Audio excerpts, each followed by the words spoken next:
As a matter of fact, the devil always steals everything God has, twists it, perverts it, and then tries to use it against God's people. Now God is one thing, and since Satan fell from heaven, he lost his position, he lost his power. Well, he still has his power and his influence here in the earth. And he still has a lot of power. I want you to understand that. People say, oh, the devil ain't got no power. Oh, he's got power. He just don't have power bigger than God.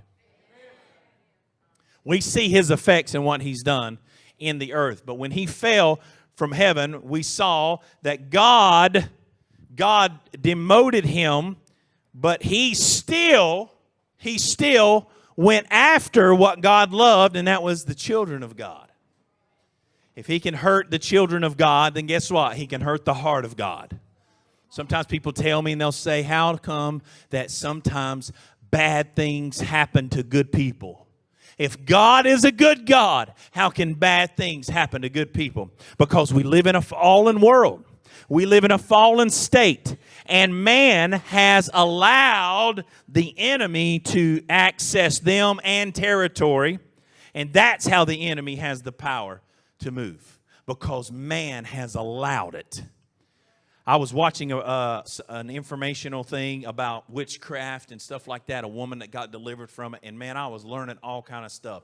But she said, for as many people that are out there that are Christians, there's a number of people out there that are Wiccans and pagans. And they're false, and they're worshiping a false god, and they're into crystals, and they're into sage, and they're into tarot cards, and they're searching and seeking for power, but that power is not greater than God's power. Right? And so every time God moves, the enemy wants to move. Every time God pours out, the enemy wants to do something to try to stop it.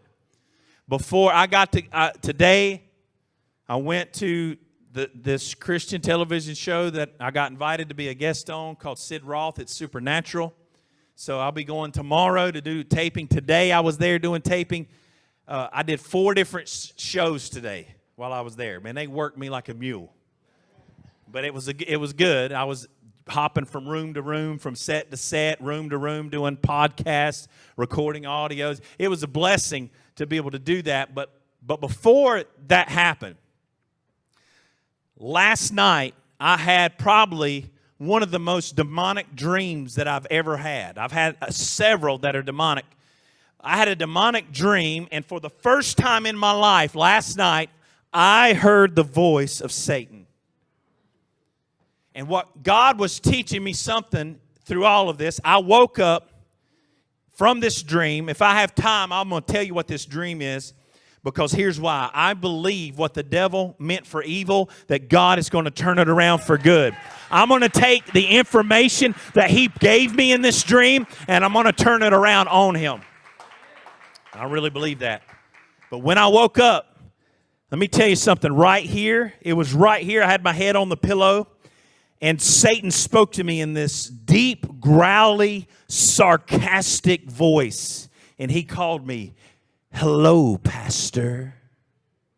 And I knew who it was immediately. People say, well, how do you know that it was the devil? If you'll know. You'll know.